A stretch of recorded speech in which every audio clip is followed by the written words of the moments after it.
Hi everyone, Dr. Nemechek here.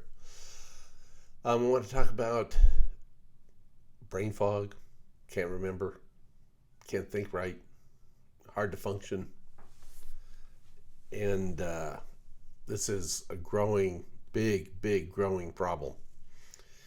Now, we have this big uptick in this since COVID, and it's predominantly in younger adults, basically 18 to 44-year-olds is where you're seeing the primary uptick in this, but I've seen it in older adults as well. There's a big shift in the general population.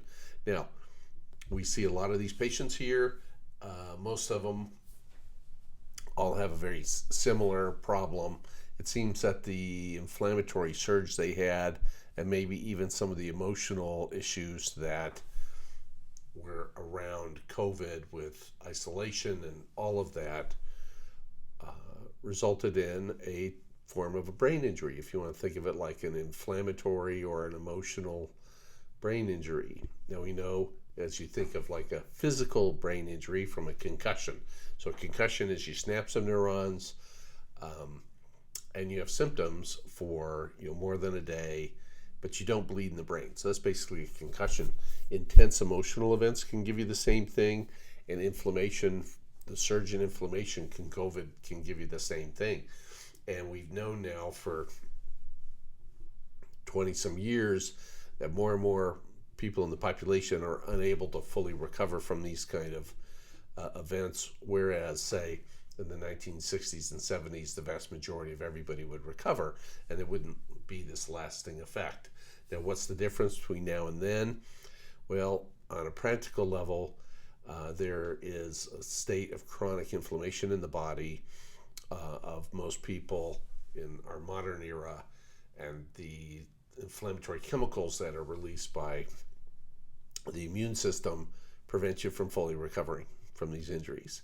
We don't believe we had this problem back in the 60s and 70s nearly as much as we do today, but it's a big problem, and it's causing, the term I prefer is cumulative brain injury, or CBI.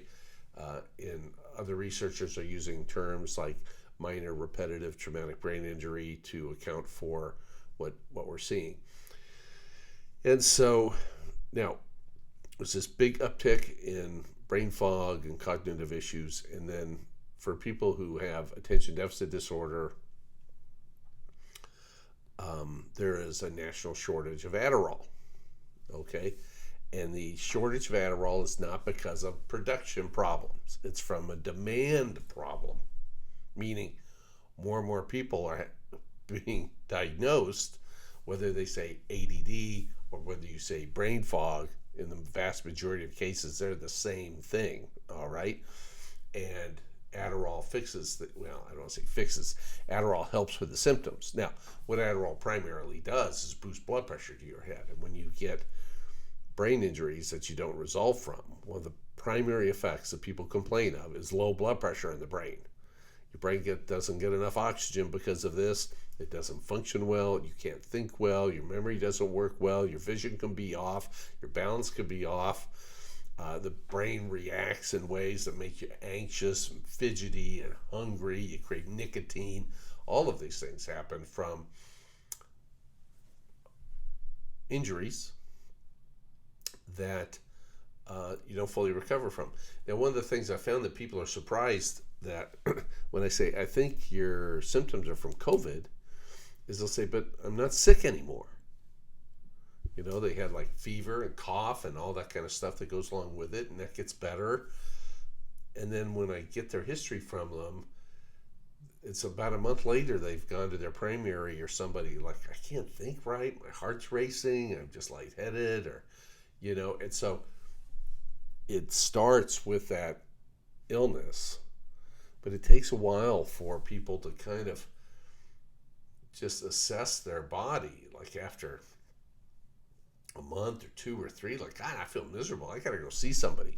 So from when you go see somebody, it's already been going on for a while, and it usually starts around the time they were sick. And so the good news is, if you follow the general principles of our protocol and lower inflammation, it can help a lot. A lot. And I would say most people who come here and get a little assistance from me are near normal in 6 months, and certainly by 12 months.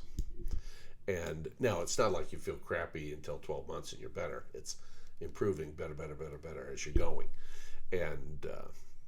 And so your brain can recover. We just got to lower the inflammation, and your brain can finally fix your way out of this. So I hope that's helpful for all you people out there struggling with this. It's a big deal, and it's very frustrating because all your tests are normal, your scans are normal, your spouse or significant other or your employer, people are like, hey, come on, look, everything's normal. You must be like fabricating this in your mind. You aren't. It's real, okay?